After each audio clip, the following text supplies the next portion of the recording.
نبی صلی اللہ علیہ وسلم سے رفع الیدین کے بارے میں مختلف حدیثیں منقول ہیں.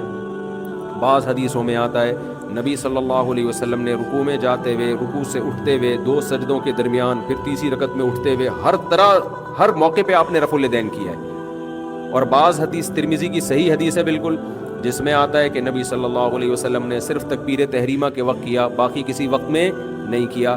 بعض حدیثوں میں آتا ہے رکوع میں جاتے ہوئے رفع الیدین کا تذکرہ ملتا ہے، رکوع سے اٹھتے ہوئے نہیں ملتا، بعض میں تیسری رکعت سے اٹھتے ہوئے نہیں ملتا.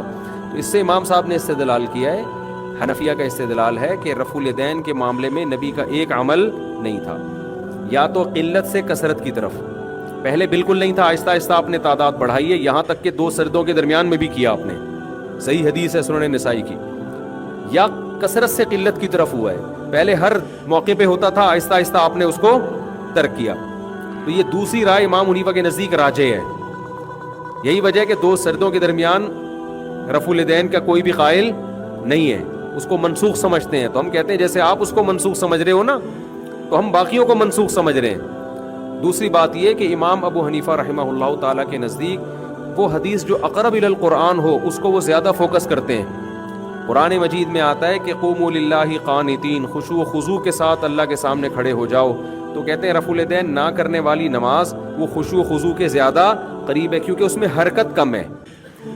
تو ہم یہ مانتے ہیں کہ نبی نے رفع الیدین کیا ہے، لیکن آپ بھی تو مانو کہ نہیں بھی تو کیا.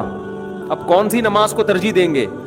تو بعض لوگوں نے دیکھا کہ بخاری مسلم کی حدیث ہے کرنے کی، تو انہوں نے بخاری مسلم کی بیس پر اس کو ترجیح دی. اور بعض فقہاء نے دیکھا بخاری مسلم تو ویسے بھی امام حنیفہ کے بعد آئی ہیں، اور بعض نے دیکھا کہ نبی کے آخر سے آخر عمل کو دیکھو، اور صحابہ کے عمل کو دیکھو، اور تیسری چیز اقرب الی القرآن ہونے کو دیکھو. اگر آپ اس کو اس طرح سے حل کرو گے تو آسانی سے حل ہو جائے گا.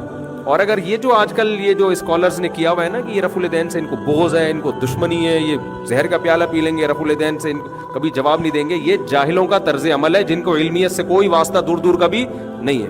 اور یہ جاہل لوگ جب تک ہمارے ہاں مسلط رہیں گے یہ فرقہ واریت کو ہوا دیتے رہیں گے. سمجھتے ہو کہ نہیں سمجھتے؟